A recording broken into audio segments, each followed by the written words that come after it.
ইরাকের বাগদাদ 1933 দাজলা নদীর তীরে নবীর দুইজন সাহাবী, একজনের নাম হযরত হুযায়ফা রাদিয়াল্লাহু আনহু,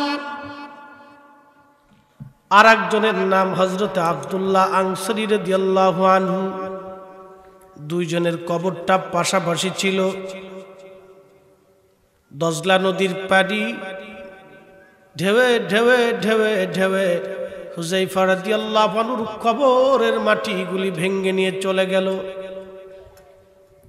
কবরের মাটিগুলি যখন ভেঙে নিয়ে চলে গেল, চলে যাওয়ার পরে ওই সময়কার যিনি বাদশা ছিলেন তার নাম ছিল বাদশা ফয়সাল, ইরাকের বাদশা। প্রধানমন্ত্রী নুরি আল মালিকি, ইরাকের যিনি গ্র্যান্ড মুফতি, প্রধান মুফতি, তিনি উপস্থিত।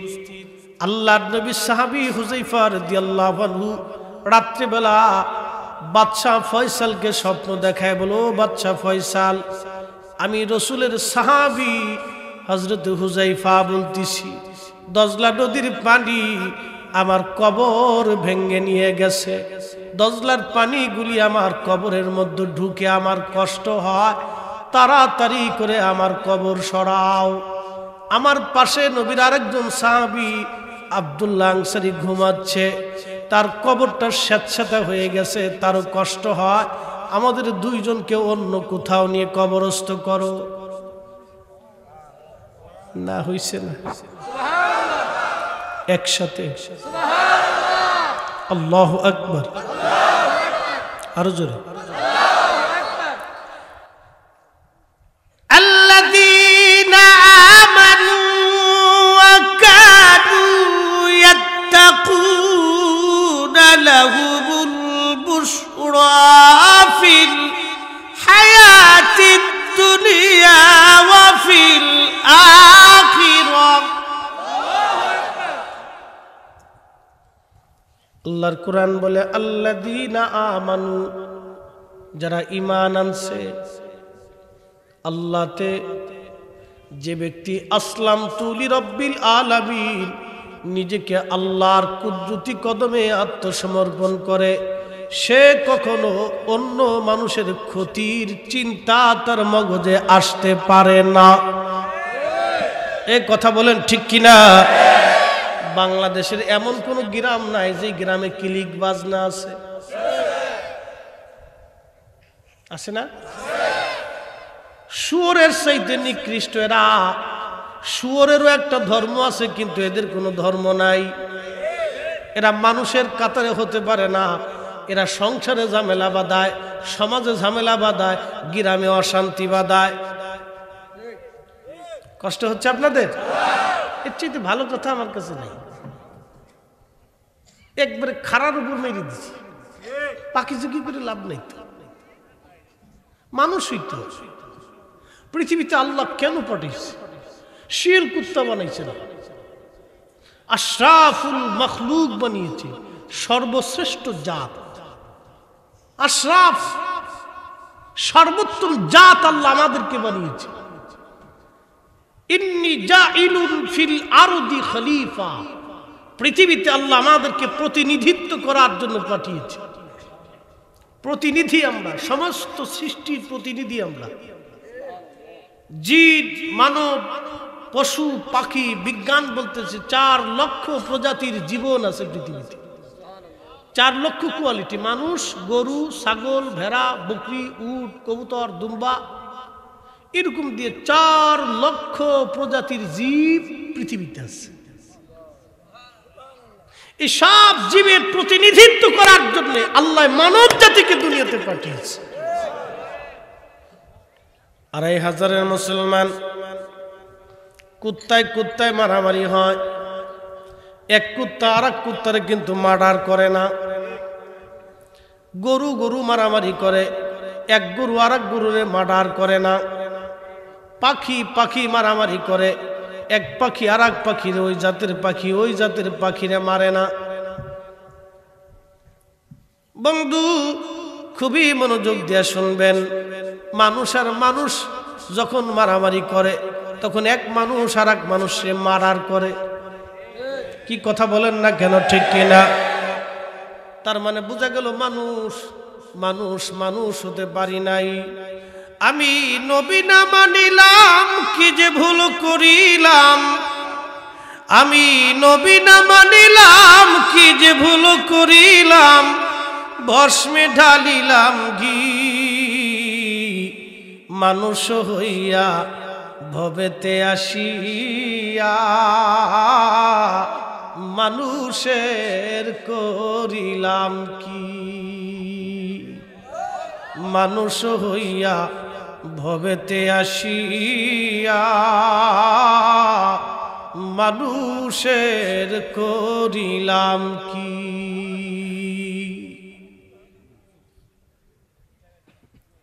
আড়াই হাজারের মুসলমান, আল্লাহ নবী সাহাবী স্বপ্ন দেখায়, বাদশা ফয়সাল আমি নবী সাহাবী কবর সরাও। স্বপ্নটা হচ্ছে 1933 সাল, সাহাবী ইন্তেকাল করলো 1300 বছর আগে। না না হয় না, আরো জোরে বলেন। কতশো বছর? কতশো বছর? আমার দেশে এক দল আছে,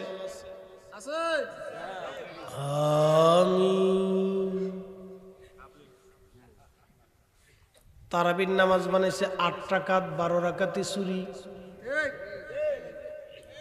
মসজিদের জুতা চোর আর এই চোরের মধ্যে কোনো তফাতই নাই। আন্তর্জাতিক খ্যাতিসম্পন্ন সূরা। মসজিদের টাকা চোর আর নামাজ চোরের মধ্যে তফাৎ কি? 2 চোরে 1 চোর। এটা হলো সবচেয়ে মারাত্মক চোর। যেই চোরে আমার নামাজ চুরি করলো, টাকা চুরি হলে টাকা পাবেন, নামাজ চুরি গেলে আর নামাজ হবে না। বাজান রে, দলিল আমাদের কাছে অভাব নাই, বুড়ি বুড়ি দলিল আছে। একটা কথা বলে দিয়ে যাই, হযরত ওমর 10,000 সাহাবীর উপস্থিতিতে 20 রাকাত তারাবির নামাজ জমিনে চালু করলো। অদ্যাবধি পর্যন্ত 20 রাকাত নামাজ চালু হয়ে আছে। বাজানো মাহে রমজানে তাদের ফতোয়ায় যদি 1 লক্ষ মুসলমান তারাবির নামাজ থেকে বঞ্চিত হয়, ধরেন তারাবির নামাজ 20 রাকাত, এটাই সঠিক মতামত। 8 রাকাত পরে পড়লো, 12 রাকাত করে চুরি হয়ে গেল। একটা মুসলমান প্রত্যেক দিন মাহে রমজানে 12 রাকাত যদি নামাজ ক্যান্সেল হয়, তাহলে 30 রমজানে 30টা তারাবিতে কত রাকাত তার চলে গেল, কতটা সেজদা তার চলে গেল, কত সময় সেই ইবাদত থেকে বঞ্চিত হলো। কিয়ামতের মাঠে আমার মালিক যদি জিজ্ঞাসা করে, ও আমার বান্দারা, আমার বান্দাদের নামাজ থেকে কেন তোরা বঞ্চিত করছিলি? তোদের ফতোয়ার কারণে, ভুল ব্যাখ্যার কারণে আমার বান্দারা নামাজ থেকে জুদা হয়েছিল, মাহে রমজানের বরকত আর রহমত মাগফিরাত থেকে জুদা হয়েছিল। আজকে জবাব দিয়ে তোরা শায়েখরা আজকে জান্নাতে যাবি। আল্লাহর কসম করে বলি, ওই শায়েখের কপালে জুতার বাড়ি ছাড়া আর কিছু না। হাত উঁচু করে বলেন ঠিক কিনা?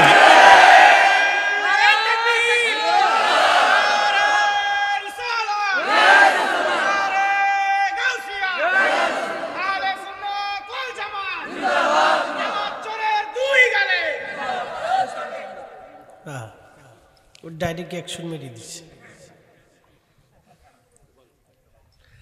আচ্ছা, আমার দিকে তাকান।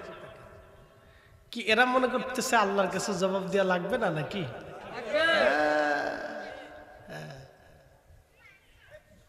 বাটাম চালান হবে, বাটাম চালান। আমাদের ফরিদপুরের ভাষায় বলে বাটাম চালান। খুবই মনোযোগ দিয়ে 2,500 বাসী মূল বক্তব্য ফিরে যাই। নবীজির সাহাবী প্রথম রাত্রিবেলা স্বপ্ন দেখাইলেন। বাদশা ফয়সাল চিন্তায়, দুনিয়াবি চিন্তায় তার আর মনে নাই, ভুলে গেলেন তিনি। রাজকীয় কাজে তার আর মনে নাই। পরের রাত আবার স্বপ্ন দেখায়, বাদশা ফয়সাল আমি নবীর সাহাবী বলতেছি, হুযায়ফা কবর আমার স্যাঁতস্যাঁতে পানি ঢুকে কষ্ট হয়, তাড়াতাড়ি করে আমাদের 2 জনের কবর তুমি সরাও। ইন্তেকাল করেছে 1300 বছর আগে, স্বপ্ন দেখাচ্ছে 1300 বছর পরে। কল্পনা করেন তো 1300 বছর পর্যন্ত একজন মানুষ মাটির নিচে, মাটি খায় না, পোকায় ধরে না। 1300 বছর পরেও মাটির মধ্যে যেমন তো তেমন। উলাইকা হুম খায়রুল বারিয়া, তারা যুগের সেরা, জগতের সেরা, জগতের সেরা। মাটির উপরেও সেরা, মাটির নিচেও সেরা, মাটির উপরেও সেরা, মাটির নিচেও সেরা। আল্লাহর অলিরা মাটির উপরেও অলি, মাটির নিচেও অলি। আল্লাহর অলিরা মাটির উপরেও অলি, মাটির নিচেও অলি।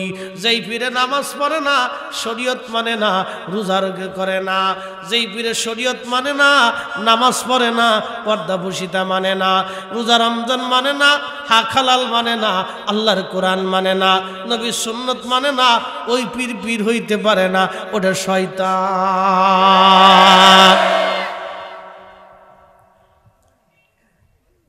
কষ্ট হচ্ছে?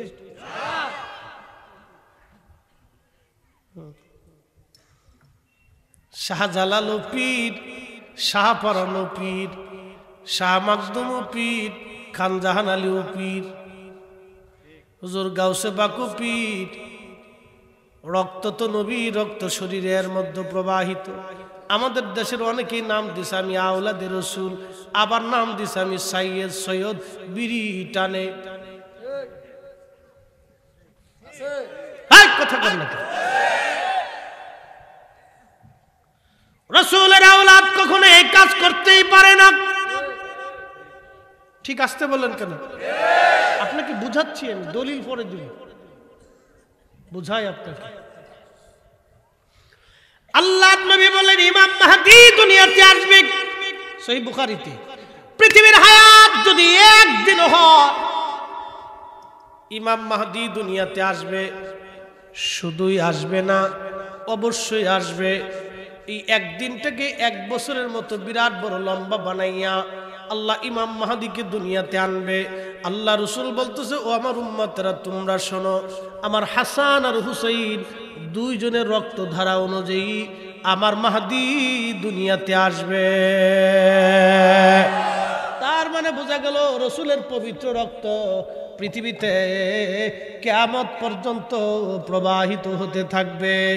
ওই নসলে ওই রক্তে যারা আসবে তাদের ভিতরে অন্যতম শাহজালাল ইয়ামানি মুজাররিদি, শাহপরান, শাহ মাকদুম, শাহ আলী বুগদাদি, শাহ মুস্তাফা আসিফা সালাহ নাসিরউদ্দিন রহমাতুল্লাহ আলাইহি। এরা ওই নসল, সরাসরি ওই রক্ত সরাসরি রক্ত ছিল। এই জন্য যায় নামাজ বিছাইয়া নদী পার করছে, জীবনে এক ওয়াক্ত নামাজ তারা কাজা করে নাই। নাম দিছে আওলাদে রসুল। বিড়ি না টানলে বলে হয় না, জুতা দিয়ে বাইরে আনার দরকার।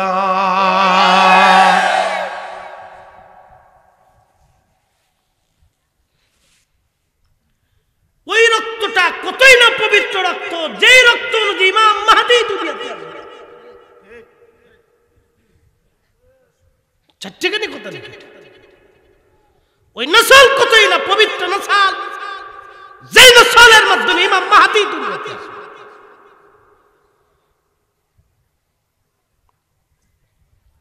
প্রিয় মুসলমান, ইমাম মাহদী 40 বছর পর্যন্ত উট দুম্বা ছাগল চড়াবে। কোন মাদ্রাসা মক্তবে পড়াশোনা করবে না। 40 বছর ধরে উট দুম্বা চড়াবে। মরুদ্যানে ঘুরে ঘুরে বেড়াবে। দুনিয়ার মানুষ থেকে আমার আল্লাহ থেকে জুদা করে রাখবে। যখন তিনি আত্মপ্রকাশ হবে, এক রজনীতে আমার আল্লাহ তার কলবের মধ্যে দুনিয়ার সমস্ত এলেম আমার আল্লাহ তার কলবের মধ্যে ঢুকাইয়া পরিপূর্ণ করে দিবে। নবীর নসলের কলবের মধ্যে যদি এরকম এলেম আসে, তাহলে বুঝেন আমার নবীর এলেম কত। আল্লাহ রাসূল বলেন আনা মাদিনাতুল ইলম, আমি ইলমের শহর। তাহলে এই শহরের পরিধি কত বড়, ব্যাস কত, ব্যাসার্ধ কত, ওজন কত, দৈর্ঘ্য কত, বরত্ব কত বলেন। সীমানা নবী বলেন নাই আনা মাদিনাতুল ইলম, আমি ইলমের শহর, এই কথা বলে ছেড়ে দিয়েছেন। শহরটা কত বড় এটা বলেন নাই। প্রিয় নবীর উম্মত ২৫০০ বাসী, মূল আলোচনার দিকে ফিরে যাই আমি। হযরত হুযায়ফা রাদিয়াল্লাহু আনহু স্বপ্নে আবার দেখাইলেন। বাদশার দ্বিতীয় দিন আবার ভুলে গেলেন। তৃতীয় দিন বাদশাকে আবার স্বপ্ন দেখায়। তৃতীয় রাত বাদশা ফয়সালকে স্বপ্ন দেখায়, সে আমাদের কবর সরায় না। আমার কবর দজলা নদীর এক পার ভেঙে ফেলেছে, দজলার পানিগুলি কবরের মধ্যে ঢেউে ঢেউে ঢুকে। আমার কষ্ট হয়। আমার পাশে আমার নবীর সাহাবী আব্দুল্লাহ আনসারী ঘুমায়, তারও কষ্ট হয়। তাড়াতাড়ি করে আমাদের কবর তোমরা সরাও। ২৫০০ মুসলমান, ঠিক প্রধান মুফতি, গ্রাম মুফতি ঘুম ভেঙে গেল। হায় হায়, বাদশা করছে কি? নবী সাহাবী স্বপ্ন দেখায়, আমার নবীও স্বপ্ন দেখান। সহিহুল বুখারীর কিতাবুর রুইয়াতে আল্লাহ নবী বললেন মান রাআনি ফিল মানামি ফাকাদ রাআল্লাহ, যে আমাকে স্বপ্ন দেখলো সে বাস্তবেই আমাকে স্বপ্ন দেখলো। যে আমাকে স্বপ্ন দেখলো আমি নবী তার সঙ্গে দেখা দিয়েছি। আমি নবী নিজে দেখা দিয়েছি, ছবি যাই নাই। আমি নবী নিজে তার সঙ্গে দেখা দিয়েছি, সে বাস্তবেই আমি নবী দেখেছে।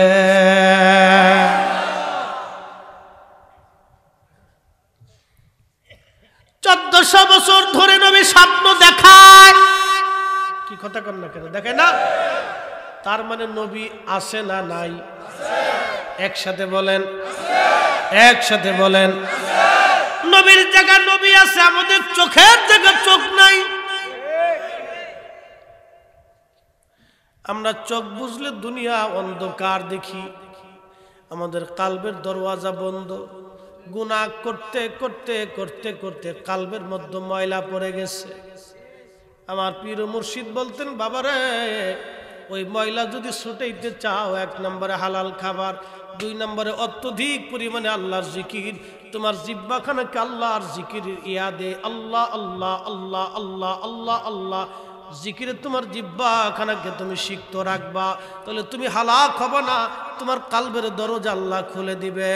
কিন্তু দুঃখের বিষয় হলো আমরা জিকিরও ভুলে গেছি, জিকিরের কথা আমাদের মনে নাই। এমন ফেসবুক দুনিয়াতে আইলো রে, এমন মোবাইল দুনিয়াতে আইলো রে, আমরা জিকির ফিকির সব ভুলে যাইতেছি। কথা কয়, এমন ফেসবুক হয়েছে সারা রাত টিপে কিন্তু জিকির করে, সারা রাত্র টিপে। বেডি বেড়া সেরা সেরি টুনা টুনি, বুড়া বেডিরও টিপে, বুড়া দাদাও টিপতেছে গান সোহে দে না, তারপর টিপে দেখি দে কেমন। আহা, খুব মনোযোগ দিয়ে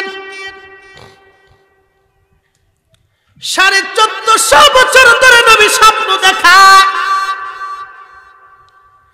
এখনো দেখায়। তার মানে নবীর জায়গা নবী আছে, আমাদের চোখের জায়গা চোখ নাই। কথা কোন ঠিক? তুমি মোদের আশার আলো, তাই তো তোমায় বাসি বলো। তুমি মোদের আশার আলো, তাই তো তোমায় বাসি বলো। হৃদয় নামের ফুলদানিতে, হৃদয় নামের ফুলদানিতে গেঁথে রেখে রেখেছি প্রেমের মালা ইয়া রাসূলুল্লাহ বলেন ইয়া রাসূলুল্লাহ ইয়া রাসূলুল্লাহ। বন্ধু আমার, আল্লামা ইমাম তাকিউদ্দিন সুবকি রাহমাতুল্লাহি আলাইহি একটা কিতাব লিখছেন শিফাউস সিকাম। আরেকখানা কিতাব লিখেছেন আল্লামা ইমাম কিরমানি শরহে বুখারী, সহিহুল বুখারীর একটা প্রাচীনতম সরাহার কিতাব ইমাম কিরমানি লিখেছেন। তার মধ্যেই ঘটনাখানা লিখেছেন শেখ আব্দুল হক মুহাদ্দিস দেহলভী মাদারিজুন নবুয়াতের মধ্যে তিনি লিখেছেন, ওরা বারবার বলেছে হুজুর কথা কইস না, ওয়াজ করতে দে, বইতে না বললে দাঁড়ায় শুনো, সাফাসাফি করলে মাহফিল নষ্ট হয়, ফয়েজ নষ্ট হয়। যে যেমনি বলেছে এইভাবে থাকতে হবে। চাপ দিতে কইলে পাবলিককে বিড়ি টান দিয়ে আসি, আমি বহুত দেখছি। চাপ দিতে কইলে মাহফিল ভেঙে যায়। কথা কইস না, চুপচাপ থাকে, আমার ওয়াজ করতে দে। অনেকে দাঁড়ায় ওয়াজ শুনতে ভালো লাগে, কথা ঠিক কিনা? অনেকের কাছে দাঁড়ায় মজা লাগে, শুনুক না, দাঁড়ায় শুনুক না, হুয়ে শুনুক না, সিটে শুনুক না, পা উপর হুলে দিয়ে শুনুক, অসুবিধা কি হবে? আমার অসুবিধা কি? শুনুক না। আমার কথা হলো কানের ভিতরে যাইতে হবে। বসুক, যার বসার জায়গায় এসে বসুক, যার শোয়ার দরকার শুয়ে থাক, সমস্যা নেই, শুনুক ওয়াজ। কিন্তু চলে যাওয়া যাবে না, যাবেন না চলে, মোনাজাত দিয়ে যায় ইনশাআল্লাহ, আল্লাহ কবুল করুক বলে না। আমি ওই গফরে খালি বারবার খালি কইছে বেডিরা খালি বিলারে ওয়াজ শুনবার চায়, বেডি গাড়ি নিয়ে পড়ছে আর এক জ্বালা, হ্যাঁ গাড়ি ওয়াজ না শোনাইলে আবার টেহা দিত না। গাফরে আমার কানে কানে কইছে ভাই না করলে কিন্তু আমার টেহা দিব না, সে না বিপদ। তো এই জন্য 11 ভোটের দরকার, কি করার আছে? পার্লামেন্টে তো আমরা নেত্রী উন্নাই, হ্যাঁ কিছু করার নাই, ঘুরে ফিরে উনি উনি উনি উনি, এই ঘুরে ফিরে খালি উনি আর উনি। তো এই জন্য আমরা আছি বিপাকের। তো যেহেতু ওনার ক্ষমতায় আছে, তাহলে আর আমরা ওনাকে খেপায় লাভ নেই, তালে তালে থাকতে পারি। তো খুব মনোযোগ দিয়ে যে কথা বলছিলাম, ইমাম বুখারী, ইমাম কিরমানি শরহে বুখারীতেও লিখছেন, বিশদ আকারে অনেক অনেক কিতাবের সিরাতের মধ্যে ঘটনাটা আসছে। বেলালের জীবনের একটি ছোট্ট ঘটনা না বললে না, স্বপ্নের কথা যেহেতু আসছে তো বলে দিয়ে যায়, তাহলে সারা বছর খালি খুঁতখুত করবে না, ওই গফরে খালি চেতাবে যে হুজুর আনছি, সে হুজুর তো ওয়াজ করলো না, টাকা নিছিস ফেরত দিয়ে দে। বুঝছেন, আপনার এক বক্তা একজনের টাকা দিছে 2000 টাকা, বিরাট সালিশ। তো কইছে হুজুরে কয়েন একটু আমার জন্য দোয়া করতে। তো হুজুরে দোয়া করছে কিন্তু নাম ধরে করে নাই, পরে কই টাকা ফেরত দেওয়ার কর, নাম বলা যাবে না। এই নিয়ে বিরাট বড় সালিশ। আমরা এসে বিচার দিচ্ছি, আমি কি জ্বালার জ্বালা পড়লাম, এটা কোন মুসিবত রে ভাই, এই বেড়া কেমন বেড়ার বেড়া? কেন আমার 2000 টাকা দিছি, আমি আমার নাম ধরে দোয়া করলো না, আমি টাকা ফেরত দিতে। বুঝতে পারছেন, এরকম গাইরে মানুষ কিছু দুনিয়াতে আছে। তো গফরের উপর পড়বো বিরাট বড় ঠাড়া, শেষে বাড়ি একটু মিছিল দেখে তো টাকা ফেরত দেয়। ও আর সোনাই লিটার টাকা দিতেই হবে, তো ও পড়বে বিপদে, শেষে আমারও আর খুঁজে পাবেন না। এসে ও কেমন যে ভাই আপনি আমার টাকা ফেরত দিতেন, আমি পড়বো আর এক বিপদে। তো বিপদের দরকার নেই, ওয়াজ করেই শোনাই দিয়ে যায়, যা করে খোদা। একসাথে ধরে বলেন তো আল্লাহু আকবার। আল্লাহু আকবার ওয়ালিল্লাহিল হামদু, বিসমিল্লাহির রাহমানির রাহিম।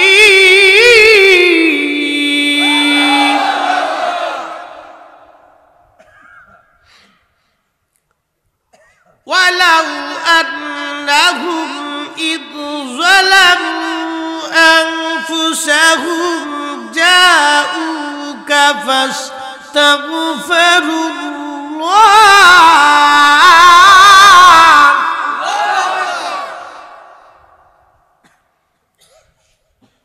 واستغفر لهم الرسول لوجدوا الله توابا رحيما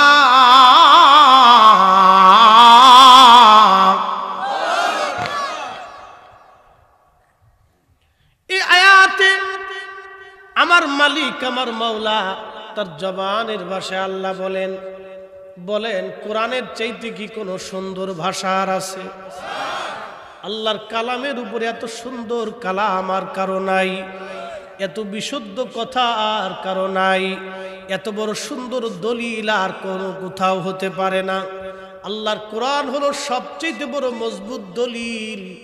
আল্লাহর কোরআন বলো, ও বান্দা, তুমি তোমার নফসের সাথে যদি জুলুম করো, কবিরা গুনাহ করো, অত্যাচার করো, তুমি ভুল করে ফেলছো, অনেক অনেক গুনাহ করে ফেলছো বান্দা, চিন্তা করো না, তুমি চলে যাও আমার বারগাহে রসুলের দরবারে মুস্তাফাতে চলে যাও। চলে যাওয়ার পরে ফাস্তাগফিরুল্লাহ, তুমি ইস্তিগফার করো, আমি আল্লাহর কাছে ক্ষমা চাইতে থাকো, ভুল মাপ চাইতে থাকো, ভুল ক্ষমা চাইতে থাকো, আমি মালিক তোমারে ক্ষমা করব না। শর্ত একটা ওয়াস্তাগফার লাহুমুর রাসূল, আমার রাসূল যদি তোমার তওবার ব্যাপারে আমি আল্লাহর দরবারে সুপারিশ করে দেয়, আমার নবী যদি তোমার পক্ষে আমার কাছে কিছু বলে, লাওয়াজাদুল্লাহু তাওয়াবার রহিমা, আমি আল্লাহ তোমার জীবনের সব গুনাহগুলি মাফ করে দেব।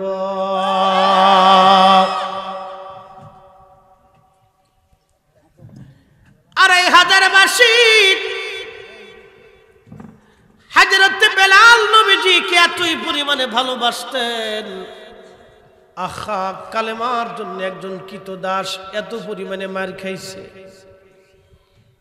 ইথিওপিয়া নাম ছিল আবিসিনিয়া, আগে নাম ছিল আবিসিনিয়া, ইথিওপিয়া, কেনিয়া, ঘানা, এই অঞ্চলটাকে আগে বলা হতো আবিসিনিয়া। আফ্রিকান নিগ্রো মানুষ ছিল এরা, খুব কালো, চেহারার মধ্যে কোনো সৌন্দর্যতা ছিল না, কিন্তু বেলাল অন্তর ছিল ভালো। এক দেখাতে কালেমা পড়ে ফেললেন হযরতে বেলাল। আহা, কালেমা তো পড়লেন, কিন্তু কালেমা পড়ার পরে এত বড় নিষ্ঠুর অত্যাচার তার মনিব উমাইয়া করেছিল। গলার মধ্যে রশি বেঁধে বেঁধে বেলালকে মক্কার অলি গলি দিয়ে তাকে টানা হতো। পিটাইয়া পিটাইয়া চামড়াগুলি বেলালের উঠানো হলো। ২৫০০ বাসী নবীর ভালোবাসায় একজন সাহাবীর চামড়া চলে গেল, গোশত উঠিয়ে ফেলে দেয়া হয়ে গেল। গলার মধ্যে রশি বেঁধে, হাত পাগুলি বেঁধে বেঁধে বেলালকে মরুভূমির মধ্যে ফেলে দিয়ে আসা হতো, পাথর চাপা দিয়ে। প্রচণ্ড লু হাওয়া, উত্তপ্ত বালুগুলি বাতাস ছড়িয়ে ছড়িয়ে বেলালের সমস্ত শরীরের মধ্যে ফুসকা পরে পরে ঘা হতো। অজ্ঞান হয়ে মাঝে মধ্যে পড়ে থাকতো। হুশ ফিরে আসলে বেলাল একটা কথা বলতো, আহাদ আহাদ, আল্লাহ এক, আল্লাহ এক, কুল হু আল্লাহু আহাদ, আল্লাহ এক, আল্লাহ এক। আল্লাহ ছাড়া আর কোনো মালিক নাই, আল্লাহ ছাড়া আর কোনো খালিক নাই, আল্লাহ ছাড়া আর কোনো রহমান নাই, আল্লাহ ছাড়া আর কোনো রহিম নাই, আল্লাহ ছাড়া আর কোনো গফফার নাই, আল্লাহ ছাড়া আর কোনো গফুর নাই, আল্লাহ ছাড়া আর কোনো করিম নাই, আল্লাহ ছাড়া আর কোনো সত্তার নাই, আল্লাহ ছাড়া আর কোনো জব্বার নাই, আল্লাহ ছাড়া আর কোনো রাজ্জাক নাই।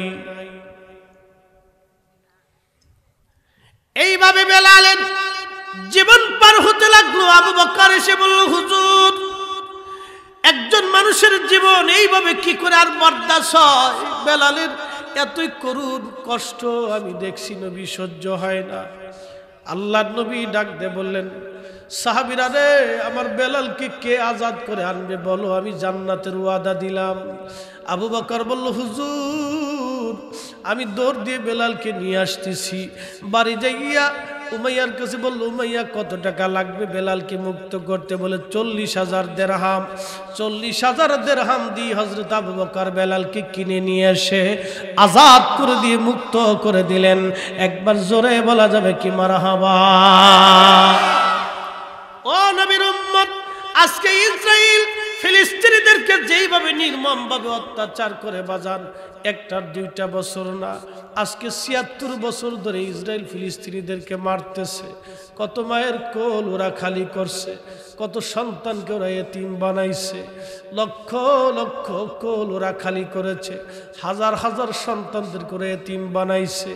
আজকে পুরা গাজা শহরটাকে বোমা মেরে মেরে ওরা একবারে কয়লার মতো কালো বানায় ফেলছে। সুন্দর সুন্দর বিল্ডিং গুলা ভেঙে ফেলেছে, চমৎকার চমৎকার আবাসগুলি আজকে মরুভূমির মতো বানিয়ে ফেলতেছে। ও মুসলমান, আপনাদেরকে বলি, আমরা সুন্নি মুসলমান, আমরা মুসলমান, ওই গাজার মুসলমানদের পক্ষে যুদ্ধ করার সামর্থ্য আমাদের নাই। যদি সুযোগ হতো ওই ফিলিস্তিনের স্বাধীনতার জন্য আমরাও জিহাদের ময়দানে যাইতাম। কথা বলেন ঠিক কিনা? কিন্তু আজ আপনাদেরকে একটা প্রতিবাদের ভাষা দিয়ে যাই, ওই ইসরায়েলের একটা পণ্য বাংলাদেশে আছে, তার নাম পেপসি আর কোকা কোলা, আর একটা কোম্পানির নাম নেসলে। একটা কোম্পানি আছে নেসলে, বিশ্বব্যাপী এই কোম্পানির নাম নেসলে। আর একটা কোম্পানি আছে পেপসি কোকা কোলা, খাদ্য খাবার বিক্রি করে। সারা পৃথিবী থেকে হাজার হাজার কোটি কোটি টাকা ওরা নেয়, মুসলমানরা খায় নেসলে কোম্পানির খাবার, শিশুদের খাবার, কফি খাওয়ানো হয়, বিভিন্ন খাদ্য সামগ্রী এইগুলি নেসলে কোম্পানির মাধ্যমে বিক্রি করা হয়। ও আমার ২৫০০ মুসলমান, আপনাদেরকে আজকে বলে দিয়ে যায়, যদি আপনি ১ টাকা দিয়েও নেসলে কোম্পানির কিছু কিনে খান, তাহলে ১ টাকা আপনি ইসরায়েলে পাঠাইলেন। আপনি পেপসি কোলা যদি ১০০ টাকা দিয়ে কিনে খান, ওই ১০০টা টাকা আপনি ইসরায়েলে পাঠাইলেন।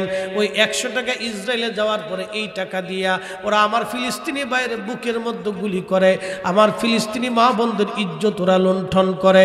আমরা বাঙালি মুসলমান জিহাদ করতে হয়তো পারলাম না, কিন্তু আজকে ওয়াদা করে যাব, ইসরায়েলের কোনো পণ্য কিনবো না, ধরবো না, ছবো না। কথা কোন ঠিক কিনা? হাত উঁচু করে বলেন রাজি আছেন না?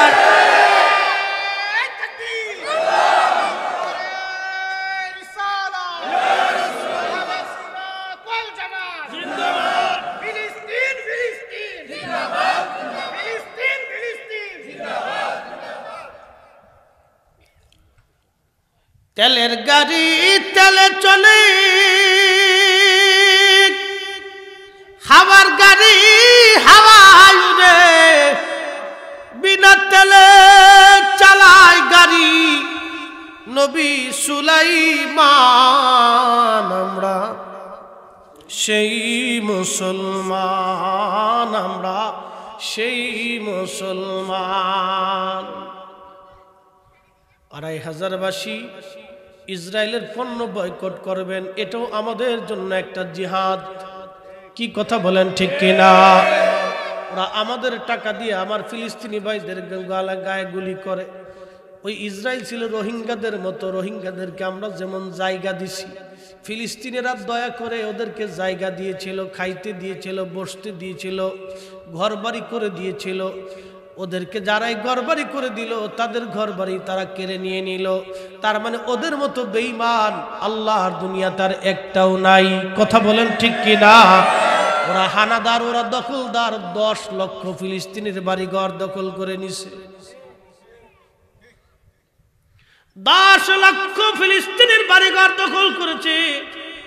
ভাইজান, সেই দিন দেখলাম ২২ দিন পরে একটা ফ্যামিলি খাবার খায়।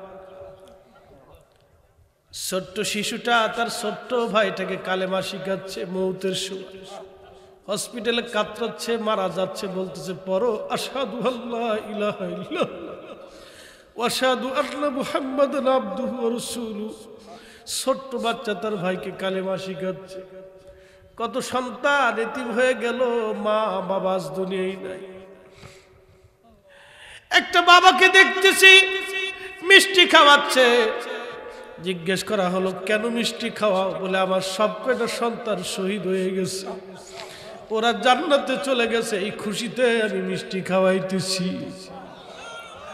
ওই জমিনে সাইয়্যিদুনা ইব্রাহিম আলাইহিস সালাম ঘুমায়, ওই জমিনে হযরত ইসহাক আলাইহিস সালাতু ওয়াস সালাম ঘুমায়, ওই জমিনে হযরত ইয়াকুব আলাইহিস সালাম ঘুমায়। ৭০,০০০ নবী ওই বাইতুল আকসাকে কেন্দ্র করে আল্লাহ পাঠাইছে। তার মানে ফিলিস্তিনের মানুষের রক্তের মধ্যে কোনো না কোনো নবী রক্ত প্রবাহিত হয়। কি কথা কোন ঠিক কিনা?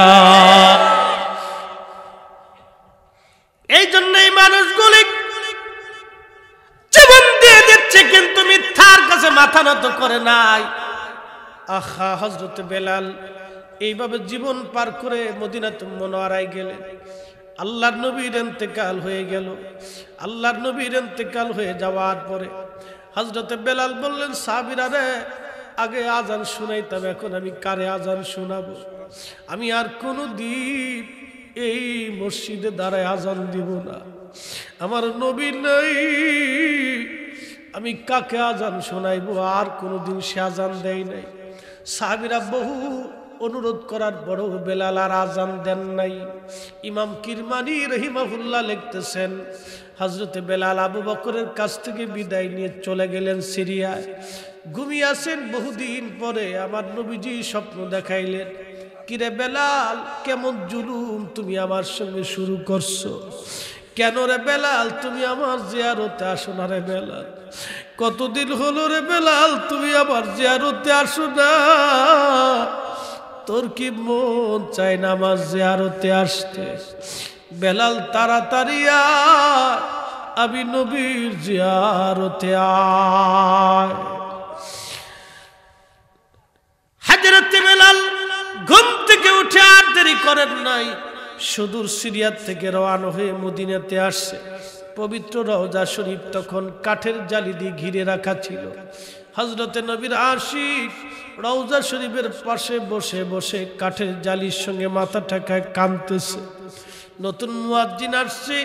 বেলাল কাদের বলে, হুজুর, গোলামকে আসতে বলেছিলেন, গোলাম আপনার কদমে হাজির হয়ে গেছে। ইয়া রাসূলুল্লাহ, আপনি হুকুম করেছেন গোলাম সিরিয়া থেকে চলে আসছে। নবী গো, আমি আসছি, আপনি নবীর জিয়ারতে আমি আসছি। বেলালের মতো আশিক যদি আমি হইতাম, বেলালের মতো আশিক যদি আমি হইতাম,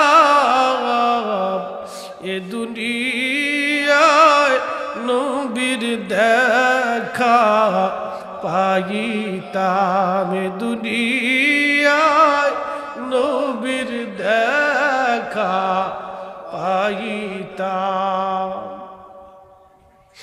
হযরত বেলাল কাঁদতেছে। নতুন মুয়াজ্জিন এসে দেখতেছে বেলাল কাঁদে। ডাক দিয়ে বলে, সাহাবীরা রে, শুনছো? নবীর মুয়াজ্জিন বেলাল রাদিয়াল্লাহু আনহু ফিরে আসছে। সাহাবীরা বের হয়ে এসে দেখলো বেলাল বসে বসে কাঁদে। সব সাহাবীরা ডাক ডাকা, বেলাল রে, যেই লাহান দিয়ে তুমি নবীর আজান শোনাইতা, ওই লাহান দিয়ে তুমি আমরারও আজান শোনাও। বেলালের একটাই কথা, সাহাবীরা, আগে আজান দিলে নবী নামাজ আসতো, বলো এখন আজান দিলে কি নবী আসবে? বেলাল আজান দেয় না। আল্লামা ইমাম সুবকি আশিফাউস সাকামের মধ্যে লেখেন, সাহাবীরা বলল, যাও তো দেখি তোমরা হযরত ইমাম হাসান আর হুসাইনকে ডেকে নিয়ে আসো। এরা যদি বলে তাহলে বেলাল অবশ্যই আজান দিবে। হাসান আর হুসাইন দুই ভাই নবীর চেহারা মোবারকের ছায়া পেয়েছিল। দুইজনকে দেখলে নবীজির চেহারা দেখার স্বাদ মিটে যাইতো। চিৎকার মেরে বলেন না, ইয়া রাসূলুল্লাহ, তুমি মোদের আশার আলো, তাই তো তোমায় বাসি বলো, তুমি মোদের আশার আলো, তাই তো তোমায় বাসি বলো। হৃদয় নামের ফুলদানিতে হৃদয় নামের ফুলদানি গেথে রেখেছি প্রেমের মালা ইয়া রাসূলুল্লাহ ইয়া হাবিবাল্লাহ ইয়া রাসূলুল্লাহ ইয়া হাবিবাল্লাহ ইয়া রাসূলুল্লাহ। ইমাম হাসান হুসাইন রাদিয়াল্লাহু আনহুমা আসছে। হযরত বেলাল রাদিয়াল্লাহু আনহু রওজা শরীফ থেকে উঠে ইমাম হাসান রাদিয়াল্লাহু আনহুর বুকের মধ্যে মাথাটাকে গুন গুন করে কাঁদতেছে। ইমাম হাসানকে দেখলে নবী দেখার স্বাদ মিটে যাইত। নানার পরিপূর্ণ চেহারা পাইছিলেন, নবী দেখার স্বাদ মিটে যাইত। হযরত বেলাল কাঁদতেছিলেন, ইমাম হাসান ইমাম হুসাইনের বুকের মধ্যে মাথা ঠেকাইয়া।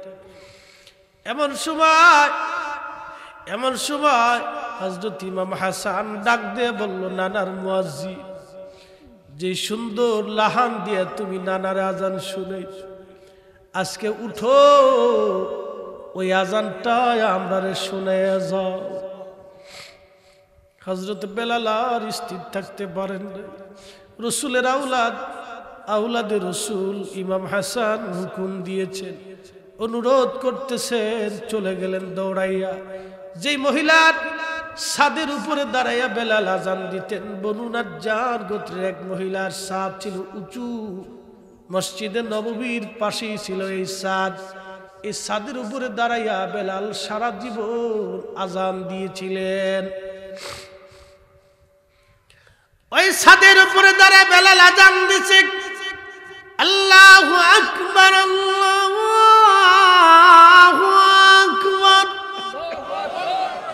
সারা মদিনাতে আজানের আওয়াজ ছড়াই গেল। আবার আজান দিলেন, আল্লাহু আকবার আল্লাহু আকবার। সারা মদিনা রন্দে রন্দে আজান ছড়াইলো। ভোর কি সুন্দর আওয়াজ, আল্লাহ আল্লাহ। আজও সেই আজান আছে আগের মতোই, বেলালের মতো রূহ নেই। আজও সেই কুরআন আছে আগের মতোই, আবু বকরের মতো পাঠক নেই। আজও সেই মুসলিম আছে আগের মতোই, ওমর উসমান আলী নেই। আজও সেই আজান আছে আগের মতোই, বেলালের মতো মুয়াজ্জিন নেই।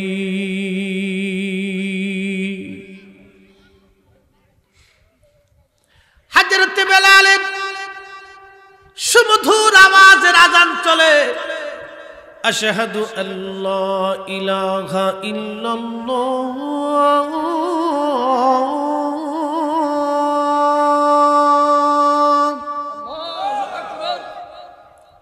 আশহাদু আল্লা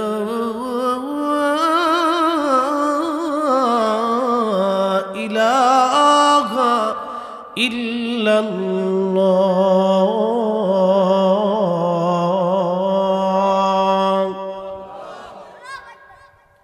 মদিনার ঘর থেকে বৃদ্ধ নারী পুরুষ সব বাচ্চা কাচ্চারা বের হয়ে আসছে। সবার চোখে পানি আর কান্নার। সবাই বলে, নবী আসছেনি, নবী ফিরে আসছেনি, নবী আসছেনি, নবী ফিরে আসছেনি, বলো নবী আসছেনি। সারা মদিনায় এইভাবে আওয়াজ এসে গেল। ইমাম সুবকি আর শিফাউস সাকামের মধ্যে লেখেন, সারা মদিনার ভিতরে এইভাবে আওয়াজ আসতেছে, নবী ফিরে আসছেনি, বলো নবী আসছেনি।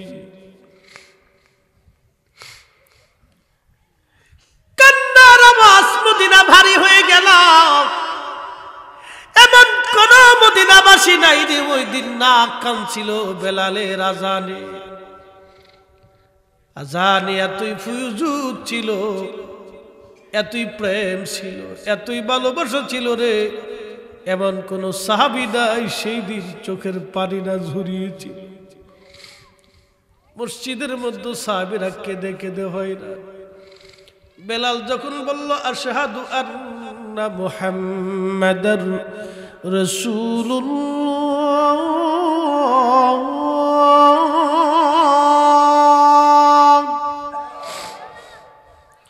মদিনার মাটিগুলি থরথর থরথর করে কেঁপে উঠছে।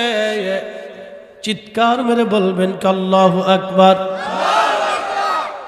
২৫০০ বাসী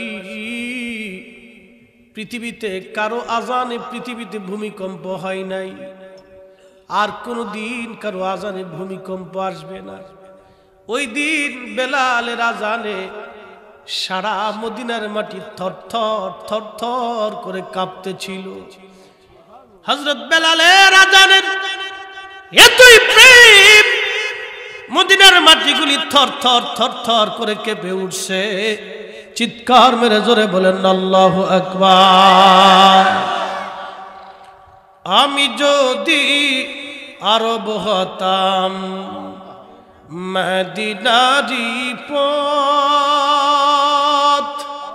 সেই পথ দিয়ে হেঁটে যাইতেন নূর নবী হযরত, নূর নবী হযরত। বাজান খুব মনোযোগ দিয়ে শুনে যান। মদিনার মাটিগুলি কেঁপে উঠল। বেলাল অজ্ঞান হয়ে পড়ে গেলেন। হুঁশ ফিরে আসছে বেলালের। আহা, রওজা মুবারকের পাশে বসে কাঁদে। হুজুর, গোলামকে আসতে বলেছিলেন, গোলাম হাজির হইছে। নবী গো, আজান দিছি, আগে আজান দিলে আপনি আসতেন, আজ আজান দিলাম আর আপনি আসেন নাই। আহা, বেলাল কাঁদে আর বলে, ইয়া রাসূলুল্লাহ, জীবনে আর কোনো দিন আমি আর আজান দিব না গো নবী। চলে গেলেন বিরহ বেদনা নিয়ে, আর কোনদিন তিনি ফিরে আসেন নাই। চলে গেলেন বিরহ বেদনা নিয়ে, আর ফিরেন নাই। সাহাবীরা এইভাবে নবীজিকে ভালোবাসা দিয়ে দিয়ে নবীকে খুশি করে আল্লাহ রাজি করেছিল। হযরতে হুযায়ফা রাদিয়াল্লাহু, আব্দুল্লাহ আনসারী, দুইজন সাহাবী তাদের মধ্যে অন্যতম। গ্রাট মুফতি সকালবেলা ফজরের নামাজ পড়ে রওনা হয়ে গেল প্রধানমন্ত্রী নুরিয়াল মালিকের বাসায়। যা বলতেছে, প্রধানমন্ত্রী, একটা বিশেষ কারণে আমি সকাল সকাল আসছি, তাড়াতাড়ি চলেন, বাদশার কার্যালয়ে যেতে হবে। বলে কেন? বলে ওইখানেই যেয়ে বলবো। দুইজন চলে গেলেন বাদশার কার্যালয়ে। প্রধান মুফতি বললেন, বাদশাহ, আজকে ৩ রাত হলো নবীর সাহাবী আপনাকে স্বপ্ন দেখায়। বাদশাহ বলল, হ্যাঁ মুফতি, আপনি কি করে জানেন? বলে, গত রাত্রিবেলা রহমতের নবীর সাহাবী হুযায়ফা রাদিয়াল্লাহু আনহু আমাকে স্বপ্ন দেখাইছে। স্বপ্নের মধ্যে বলতেছে, ও মুফতি, গ্রান্ড মুফতি, আমি নবীর সাহাবী হযরত হুযায়ফা বলতেছি, আমার কবর দজলা নদীর পানি ভেঙে নিয়ে গেছে। এক পাশ দিয়ে কবরের মধ্যে পানি প্রবেশ করে, আমার কবর স্যাঁতস্যাঁতা হয়ে গেছে। আমার বন্ধু নবীর সাহাবী আব্দুল্লাহ আনসারীর কবর স্যাঁতস্যাঁতা হয়ে গেছে, আমাদের কষ্ট হয়, তাড়াতাড়ি সরাও। বাদশা ফয়সালকে ৩ রাত স্বপ্ন দেখাইছি, সে কোনো ব্যবস্থা নেয় নাই।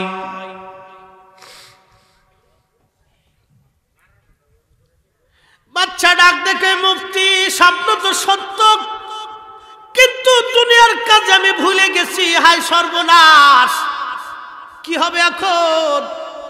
মুফতি সাহেব কবর স্থানান্তর করার ব্যাপারে আপনি ফতোয়া লেখেন। আমি তাড়াতাড়ি বোর্ড বসতেছি, মন্ত্রী পরিষদ নিয়ে বুদ্ধিজীবীদেরকে নিয়ে বসে গেলেন। আজকে 3 রাত নবীর সাহাবী আমাকে স্বপ্ন দেখাইছে, গ্রান্ড মুফতিকেও স্বপ্ন দেখাইলো। তাড়াতাড়ি দজলার পরে চলেন, আগে দেখেন কবর ভাঙছে কিনা। সবাই এসে দেখলো দজলার এক পার কবর ভেঙ্গে নিয়ে গেছে, কবরের ভিতরে কাফনের কাপড় দেখা যায়। তখন সবাই বলল কি করা যায়? বলে দ্রুত গতিতে সরাইতে হবে, তা না হলে ওনারা কষ্ট পাইলে আল্লাহর নবী কষ্ট পাবে, নবী কষ্ট পাইলে আল্লাহ কষ্ট পাবে। কথা বলেন ঠিক কিনা?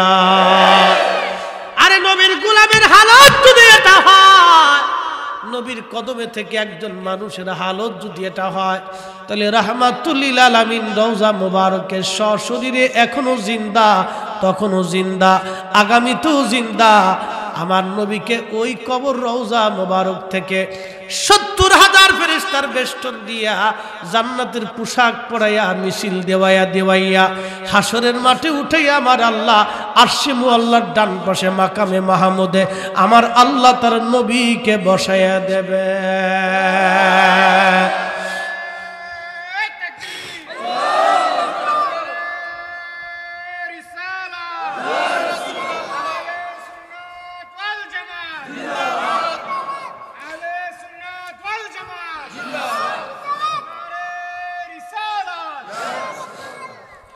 শ্রেষ্ঠ নবী দিলাম রে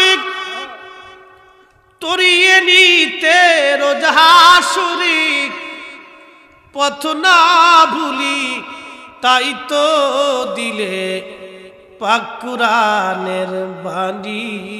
খুদা তোমার মেঘের বাণী। বলেন সুন্দর ফুল সুন্দর ফল মিঠা নদীর পানি, খুদা তোমার মেঘের বাণী। খুদা তোমার মেঘের, তুমি কতই দিলে রতন ভাই বাড়াদার পুত্র স্বজন, খুদা পেলে অন্ন যুগাও মানি চাই না মানি। খুদা তোমার মেঘের বাণী। সুন্দর ফুল সুন্দর ফল মিঠা নদীর পানি, খুদা খুদা তোমার মেঘের বাণী। এবার সবাই বসলো, কি করা যায়? ইলেকট্রনিক্স মিডিয়া তখন তো এত প্রসিদ্ধ ছিল না, তারপরও বিভিন্ন পত্র পত্রিকায় মিডিয়ার মাধ্যমে ছড়াই গেল, সারা পৃথিবীতে ছড়িয়ে গেল সংবাদ।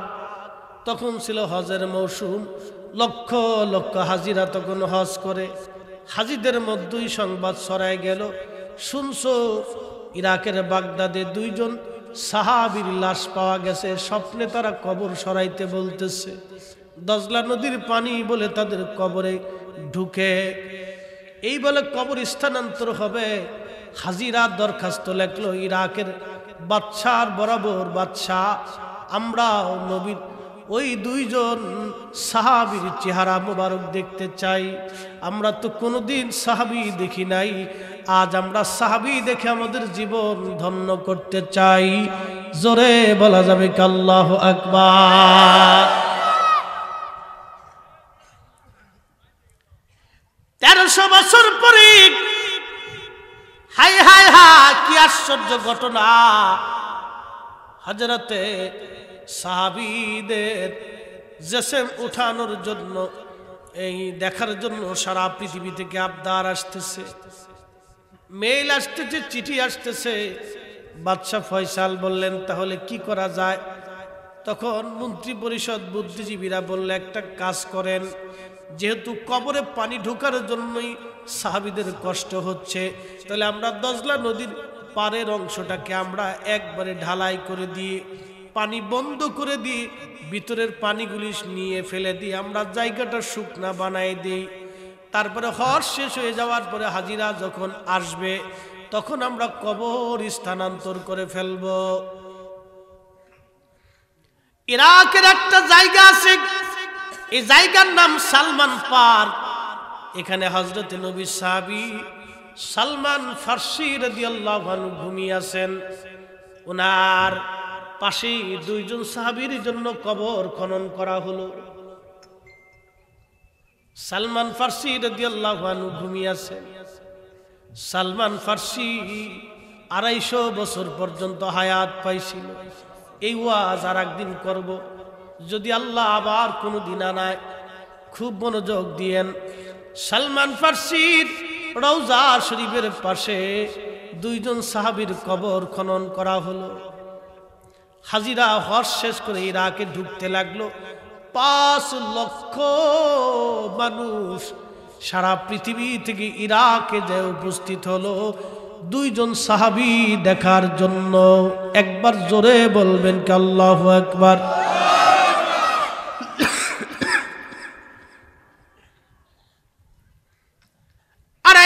বার্ষিক 1300 বছর পরে সাহাবী দেখবি, সবাই বিরাট বড় খুশি, বিরাট বড় খুশি।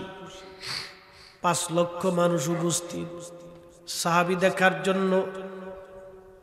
সবাই আসছে সাহাবী দেখবে। বাদশা ফয়সাল, প্রধানমন্ত্রী নুরি আল মালিকি, গ্রান্ড মুফতি, ওলামায়ে কেরাম, মন্ত্রী পরিষদ, বড় বড় বুদ্ধিজীবীরা সবাই দজলা নদীর পাড়ে গেছে। হযরতে হুযায়ফা রাদিয়াল্লাহু আনহুর কবরের পাশে ক্রেন নিয়ে উঠানোর জন্য রওজার উপর থেকে মাটি সরানো হলো। মাটি সরানোর পরে দেখা গেল 1300 বছর আগে যেভাবে দাফন করা হয়েছিল, 1300 বছর পরে কাফনের কাপড়টার মধ্যে মাটি খাই নাই।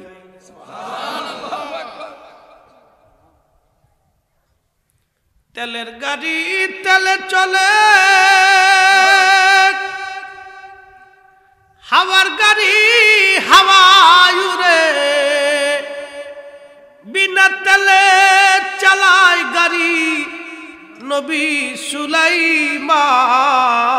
আমরা সেই মুসলমান, আমরা সেই মুসলমান, আমরা মুসলমান, তার পরিচয় ভুলে গেছি আজ। যার কারণে আমাদের মধ্যে কোনো পাওয়ার নাই। আগের যুগের মুসলমান আকাশের দিকে তাকালে বৃষ্টি আসতো। খাজা আজমেরি আজমির শরীফ থেকে ধুলা মারলেন, ধুলাটা যে পড়লো পানিপথে। শুধু পানিপথে পড়ে নাই, ধুলাটা প্রত্যেকটা কাফেরের চোখে মুখে যায় পড়ে গেল। আর 3 লক্ষ পৃথিবীরাজের সেনারা চোখে অন্ধকার দেখতে লাগলো, অন্তরে ভয় ঢুকে গেল। সেনাদের মধ্যে বিশৃঙ্খলা লেগে গেল এক ধুলার আঘাতে। 3 লক্ষ মানুষ খাজা বাবার ধুলার আঘাত সহ্য করতে পারে নাই।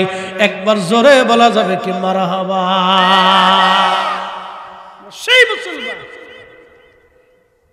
3 লক্ষ সৈন্য খাজা বাবার ধুলা সহ্য করতে পারে। আমরা সেই মুসলমান মসজিদে জুতা চুরি করি।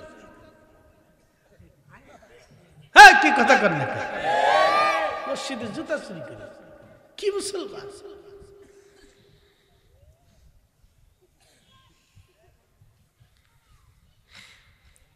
খুবই মনোযোগ দিয়ে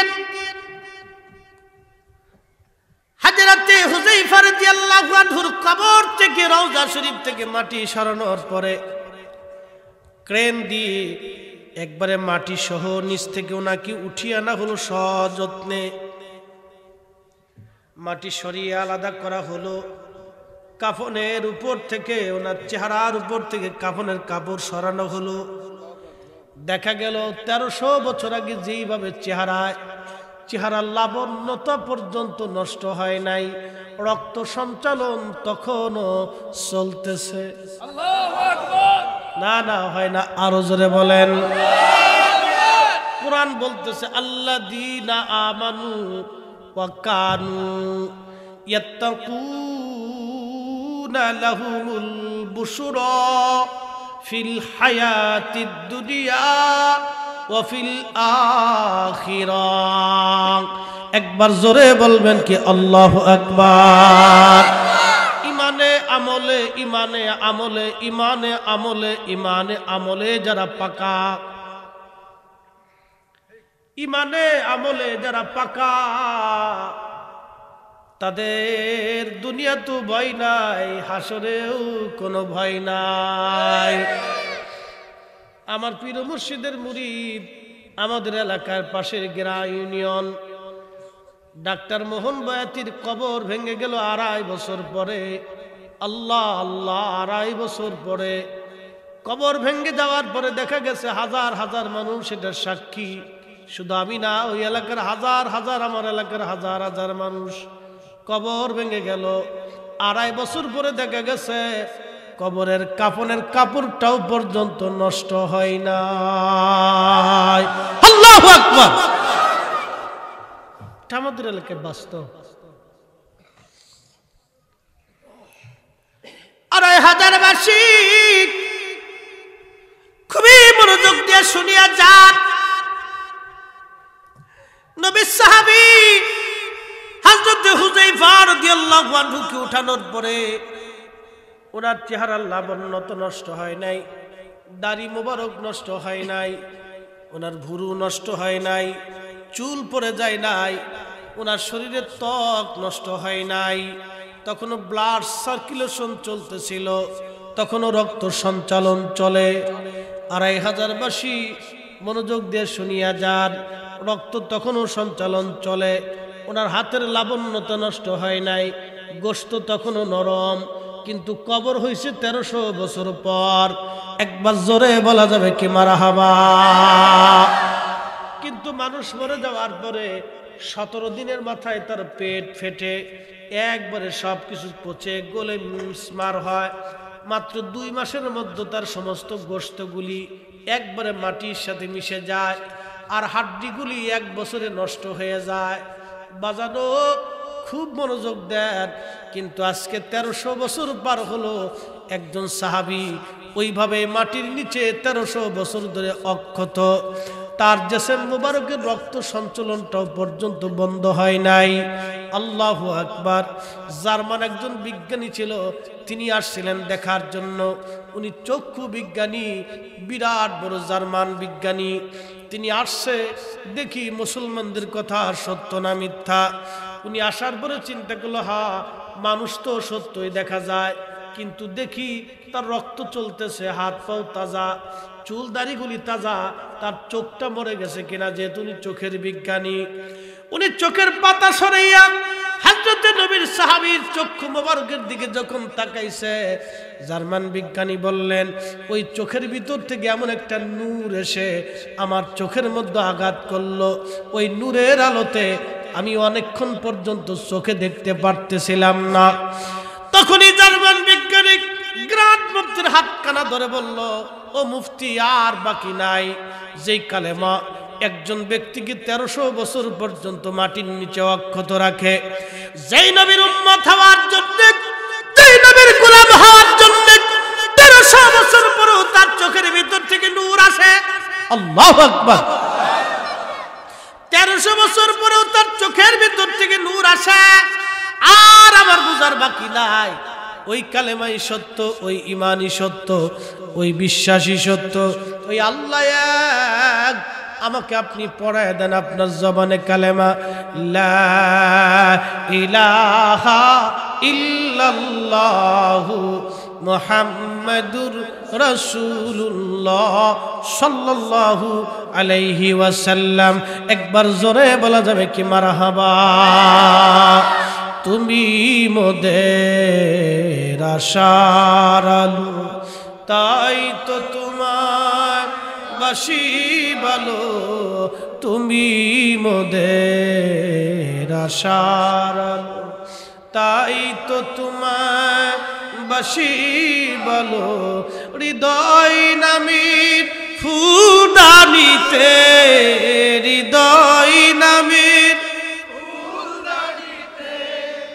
গেথে রেখেছি প্রেমের মালা ইয়া রাসূল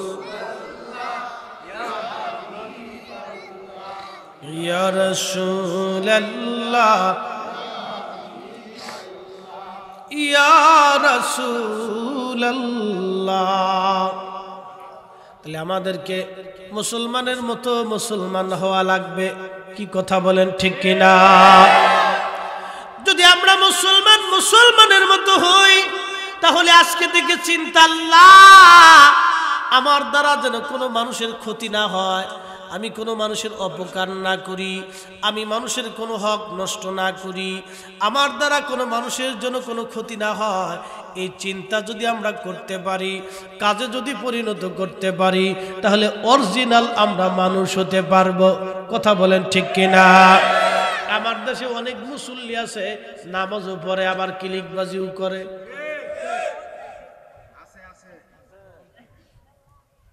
কথা খারাপ কইছি আমি? নামাজ পড়ে যারা কিলিকবাজি করে ও নামাজি না হলো শয়তান। এই কি কথা কর না কেন? হ্যাঁ, নামাজের কিলিকবাজি থেকে সরাইতে পারলো না, তার মানে বোঝা গেল মুসল্লি পাকা না। ফাওয়াইলুল লিল মুসাল্লিন আল্লাযীনা হুম আন সালাতিহিম সাহুন আল্লাযীনা হুম ইউরাউনা ওয়া ইয়ামনাউনাল মাউন।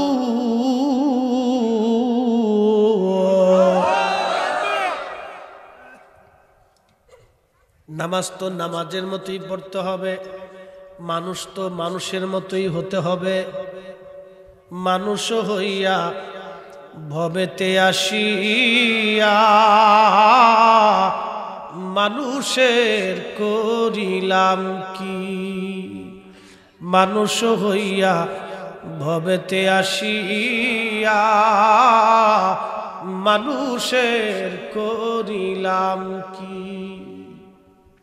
ও মা বোনরা, ওয়াজ যেহেতু শুনতেই আসেন, আপনাদেরকে ছোট্ট একটা পরামর্শ দিয়ে যাই। ওয়াজ আমার শেষ, আর বেশি কথা বাড়াবো না, মনোযোগ দিয়ে যান, কারণ আমি ওয়াজে ফাঁকি ফক্কর দেই না, এত টাইম আমাদের হাতে নাই, জীবনের সময় বড় কম, জীবনের সময় বড় কম। খুব মনোযোগ দিয়ে মা বোনরা শুনে যান। আমাদের মা বোনরা যারা পেটে বাচ্চা আসে, ও মা বোনরা যারা অন্তবৎ সত্তা হন, ডাক্তার বলে মা যদি পুষ্টিকর খাবার খায় বাচ্চার পুষ্টি হবে, মা যদি ঠিক মতো ঘুমায় বাচ্চা সুস্থ হবে, মা যদি ঠিক মতো খায় বাচ্চা হৃষ্টপুষ্ট হবে, মা অসুস্থ হলে বাচ্চা অসুস্থ হবে, মার ঠান্ডা লাগলে বাচ্চার নিউমোনিয়া ভবিষ্যতে হতে পারে। কথা ঠিক কিনা? কারণ মায়ের সাথে বাচ্চার শরীর থেকে অ্যাডজাস্ট, মায়ের পানি থেকে আমার পানি হইছে, মায়ের রক্ত থেকে আমার রক্ত হইছে, মায়ের শরীরের সাথে আমার শরীরে অ্যাডজাস্ট করে দিয়েছিলেন আল্লাহ। মা নিঃশ্বাস নিলে আমি নিঃশ্বাস নিতাম, মা খাইলে আমার খাওয়া হয়ে যাইতো, মা সুস্থ থাকলে আমি সুস্থ থাকা হইতো, মা খাইলে যদি বাচ্চার খাওয়া হয়, মা ঘুমাইলে যদি বাচ্চার ঘুম হয়, মা সুস্থ থাকলে যদি বাচ্চার সুস্থতা হয়, তাহলে মা বাচ্চা পেটে নিয়ে টেলিভিশন দেখলে বাচ্চার টেলিভিশন দেখা হয়, মা পেটে বাচ্চা নিয়ে টেলিভিশনের নাচ দেখলে বাচ্চারও নাচ দেখা হয়। কথা বল না, জোরে বলেন।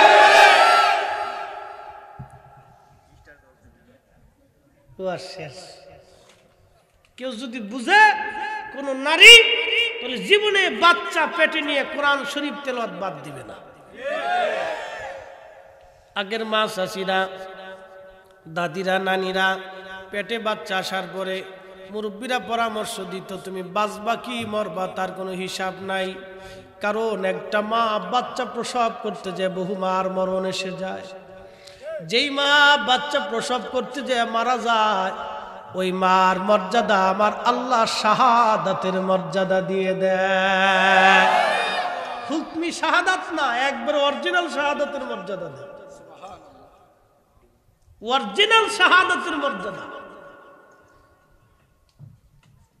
এই জন্য আমরা মাদেরকে হুঁশিয়ার হইতে হবে। এ নারী সমাজ, আল্লাহ রাসূল এই জন্য বললেন তোমরা তোমাদের গর্ভবতী নারীদেরকে খেজুর খাওয়াও, তোমরা তোমাদের বাচ্চাদেরকে তাজা তাজা খেজুর খাওয়াও। কারণ এই জন্য খাওয়াবা, বাচ্চারা তাজা তাজা খেজুর খেলে হৃষ্টপুষ্ট হবে। গর্ভবতী নারীরা তাজা তাজা, দুনিয়ার ব্যস্ততা যত বেশি সে আল্লাহ থেকে তত জুদা হয়ে যায়। এই জন্য আগের যুগের ওলি যারা ছিলেন, দেখেন আমার পীর মুর্শিদে তার দাদা পীরে 30 বছর কাছে রাখছে, দুনিয়ার সব ব্যস্ততা থেকে মুক্ত করে দিচ্ছে যে চলে যাও, কিচ্ছু রাখা যাবে না, হিসাব আলাদা। আমরা দুনিয়ার সব ব্যস্ততায় আমরা আল্লাহ থেকে সব জুদা হয়ে গেছি, যার কারণে সেই পাওয়ার সেই শক্তি আমাদের হাতে আজ নাই। সারা দুনিয়া খুঁজলে এরকম পাওয়াটা বিরাট বড় কষ্ট হয়ে গেছে। যে যার কাছে যে মুসলমান ধন্যবাদ দিয়ে বলবে খাজা বাবা আজমেরি, সেদিন আপনি একটু চিন্তা করেন তো, শাহজালাল ইয়ামিনী মুজাদ্দিদি আসার আগে দিল্লি থেকে বহুবার সেনারা এই গোরগোবিন্দের সাথে যুদ্ধ করছে, কিন্তু যুদ্ধে জিততে পারেনি। পরে দিল্লির শাসক চিন্তা করলো এর সাথে যুদ্ধে যেহেতু পারাই যাবে না, তো শাহজালাল বলেন আমি যাব, তো ওনার সাথে সৈন্যবাহিনী পাঠাই দিচ্ছে। শাহজালাল আসছে এক আল্লাহর পক্ষ থেকে এক আধ্যাত্মিক ক্ষমতা নিয়ে। সেই নদী খরস্রোতা, এখনকার সেই সুরমা নদী আর 800 বছর আগের সুরমা নদী কিন্তু এক নদী ছিল না। আপনারা যেটা দেখতেছেন বসে রয়েছেন, এটা নদী ছিল। এই মেঘনা কিন্তু এটা নদী ছিল। 800 বছর আগে এগুলি নদী ছিল। কি কথা কন না কেন? 800 বছর আগে এগুলি নদী ছিল, নদী, বিরাট নদী ছিল, সাগরের মতো বিরাট নদী ছিল। এগুলো চর পরে পরে পরে পরে পলি পরে পরে এখন ছোট হয়ে গেছে। 800 বছর আগে ঢাকা এই ঢাকা ছিল না। 50 বছর আগেও ঢাকা শহরের বুড়িগঙ্গায় মানুষ গোসল করছে, ওই পানি দিয়ে রান্না করছে।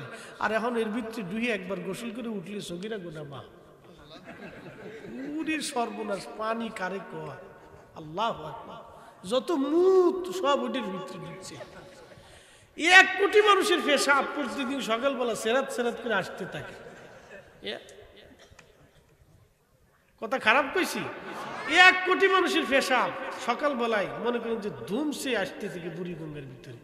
কি পেশাব রে ভাই, সর্বনাশ। একবারে সেলো মেশিন স্টার্ট করে দেয় সকালবেলায় প্রত্যেক দিন। বেডা বেডি লেডা লেডি টোনা টুনি সব মুছতে শেষ করে ফেলাইতেছে। ওই সব এসে বুড়িগঙ্গার ভিতরে পড়তেছে, যার কারণে ওখানে কোনো মাছও বাঁচে না। তো এটা কি মরার পরে? এটা আরো আগে দেওয়ার দরকার ছিল। যাও আপনাদেরকে ছোট্ট শেষ একটা কথা বলি। কষ্ট হচ্ছে আপনাদের? আমরা সবাই কবরে চলে যাব না ভাই? সবাই চলে যাব। আমাদের অনেক মানুষ কবরে চলে গেছে, এই এলাকার বহু মানুষ কবরে চলে গেছে। বাইরে তারা দোয়ার আশা একটু প্রতীক্ষায় বসে রয়েছে, একটু দোয়া করে যাবে। তারা একটু প্রতীক্ষায় বসে রয়েছে, আমার খুকা, আমার মানিক, আমার রতন, আমার করিম, আমার রহিম, আমার নাতি, আমার পুতি, নাতির ঘরের পুতি, ওরা মাহফিলে গেছে, আজকে বুঝি আমরা লাগে একটু দোয়া করবে। দোয়ার আশায় বসে রয়েছে।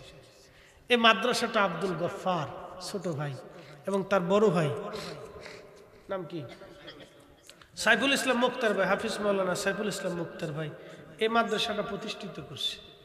নূরে মদিনা সুন্নিয়া মাদ্রাসা। একসাথে বলবেন না মারহাবা? ভাইরে একটা কথা আজকে বলে দিয়ে যাই, সন্তানকে আদর করেন কি জন্য? ও আপনার বংশের প্রদীপ, দোয়া খায়ের করবে, আপনার কবর দিবে, খাওয়াবে, বুড়া হয়ে গেলে আপনার একটু সেবা যত্ন করবে। মানুষ তো এই আশাই করে, কথা ঠিক না? এছাড়া সন্তান দিয়ে কি হবে? কিচ্ছু নাই। মানুষ ওটাই আশা করে যে বুড়াকালে আমার লাঠি হয়ে যাবে। কিন্তু অনেক সন্তান বৃদ্ধকালে বাবা মার সাথে নাফরমানি করে, বেঈমানি করে, প্রতারকগিরি করে, বাবা মারে খেদমত করে না। তো যাই হোক, এই যে কথা বলছিলাম, একটা গাছ লাগান কেন? যত্ন করেন, পানি দেন, সার দেন, সেবা করেন, ও পরিচর্যা করেন। প্রত্যেকদিন সকালে পানি দেওয়ার পরে দেখেন কেমন দেখা যায়, কতদূর বড় হয়েছে, কতটুকু হয়েছে। একটা স্বপ্ন থাকে গাছের ফল হবে, 2টা ফল আপনি খাবেন। কিন্তু আপনি মরে গেছেন, ফল কে খাইছে? ছেলেরা খাইছে, নাতিরা পুতিরা খাইছে। আপনার বড়াতা হইল না। কিন্তু এই মাদ্রাসা যদি গাছের মতো আপনি যত্ন করেন, বাপ আপনি আজকে যত্ন করে কালকে মারা যাবেন, মাদ্রাসা যতদিন হবে, কোরআনের হাফেজ যতদিন আসতে থাকবে, ততদিন পর্যন্ত আপনি কবর থেকে এই ফল পাইতে থাকবেন, পাইতে থাকবেন, পাইতে থাকবেন। একসাথে বলা যাবে না আল্লাহু আকবার। এই ফল কখনো বন্ধ হবে না। আপনি গাছের ফল না পাইতে পারেন, সন্তানের খেদমত আপনি না পাইতে পারেন, কিন্তু মাদ্রাসার এই ফলটা আপনি কখনো বন্ধ হবে না। আল্লামা ইমাম নুরউদ্দিন হাইসেমি রাহিমাহুল্লাহ মাজমুজ জাওয়ায়েদের ভিতরে বাবুস শাফার মধ্যে তিনি লেখেন, কিয়ামতের মাঠে এই কোরআন আল্লাহর সামনে দাঁড়ায় বলবে, রব আল্লাহ আল্লাহ, আমারে যারা তেলাওয়াত করেছিল, সংরক্ষণ করেছিল, মাদ্রাসা বানাই দিয়েছিল, তেলাওয়াত করার জন্য যারা সহযোগিতা করছিল, আমাকে শিখানোর জন্য যারা সহযোগিতা করছিল, যারা শিখিয়েছিল, যারা শিখছিল, আমাকে যারা তেলাওয়াত করছিল, আল্লাহ এদেরকে জান্নাত না দিলে আমি কোরআন তোমার সামনে থেকে যাব না। কোরআন খালি আল্লাহর সামনে যাবে, আর বামে যাবে, ডানে যাবে, খালি ঘুরতে থাকবে, ঘুরতে থাকবে। আল্লাহ ডাক দিবে, যারে কোরআন যা যা যা, তোর যারা ভালোবাসছিল, তোর তেলাওয়াতের জন্য যারা কষ্ট করছিল, পয়সা দিয়েছিল, সেবা করছিল, জায়গা দিছিল, আমি আল্লাহ তার জীবনের গুনাহ মাফ করে দিয়ে আমি আমার ওই বান্দারে তোমার কারণে জান্নাতি বানায় দিলাম।